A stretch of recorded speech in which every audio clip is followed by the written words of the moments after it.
PISA is a measure of the extent to which some of the most fundamentals and foundation of education, thinking, and skills are needed for this future economy.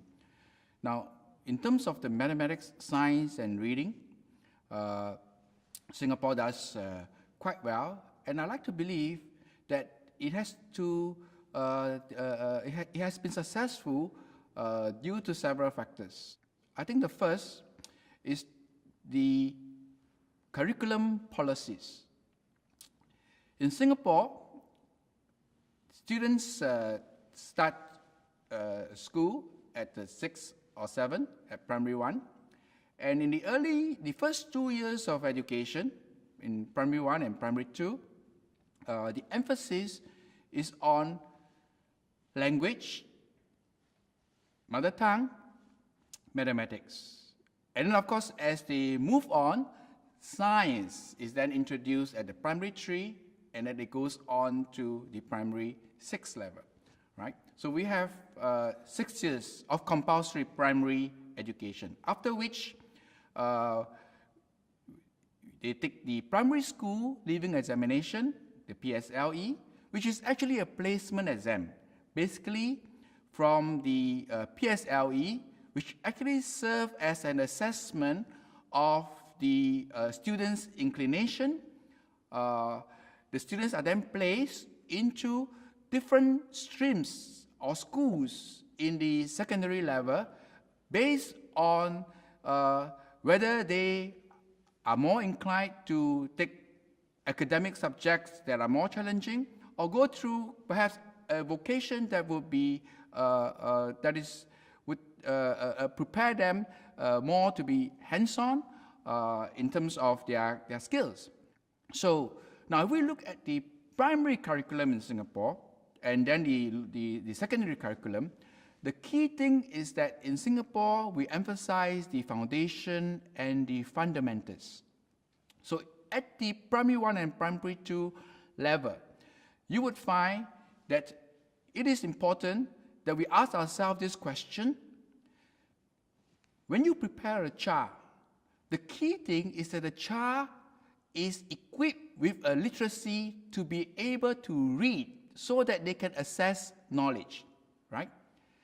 And the child must also be equipped with a literacy to be able to reason and be confident in dealing with knowledge in the form of numeracy. So in other words, language, mathematics. So Singapore has this very clear emphasis that in the beginning years, let's make sure that the child has very strong literacy from the point of language proficiency and mathematical proficiency. So when the child is confident in dealing with things pertaining to mathematics, the child will subsequently be strong in dealing with the sciences and anything that has got to do with numbers. When the child is equipped with good vocabulary, reading, and then writing, the child will have these skills to be able to pick anything and read anything, right? So that is the way we equip the children.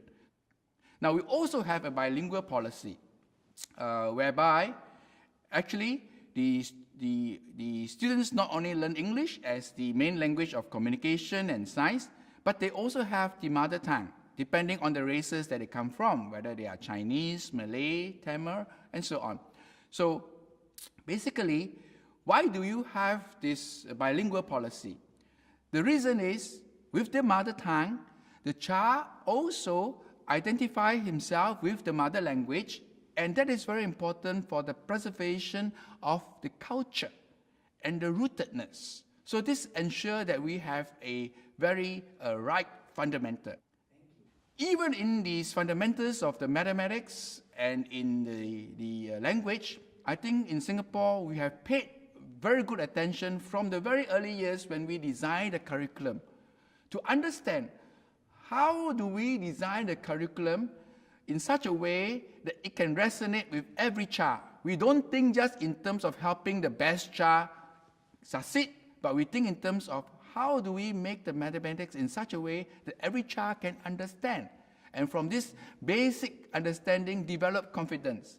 So if you look at the maths curriculum in Singapore, it is very unique because we pay a lot of attention, for example, in understanding the whole psychology of the child learning, ensuring that there is a pictorial, a model approach, and the child don't see numbers as frightening because they see something that they can understand, with the right concrete, abstract, and so on. So what I can say is that the curriculum has been based on very good fundamentals. And in fact, many of the mathematics and science teachers, of course, they are being trained at the National Institute of Education at NIE. And in NIE, the teacher educators pay a lot of attention to helping the teachers understand what we call the pedagogical content knowledge. So it is not just about the mathematics content itself, but also the pedagogy of the mathematics. And we always tell our teachers, right, as far as the pedagogy of the mathematics is concerned, you are like an inventor. Because each time you go into a class with a group of 40 students, right, as the year progresses, you have different batch of students. And even though you know a particular pedagogy, you have to actually create different versions. In other words, you always constantly innovate your pedagogy in such a way that you can help the learners progress. So I think this is the very key thing in building the success in the mathematics and the science.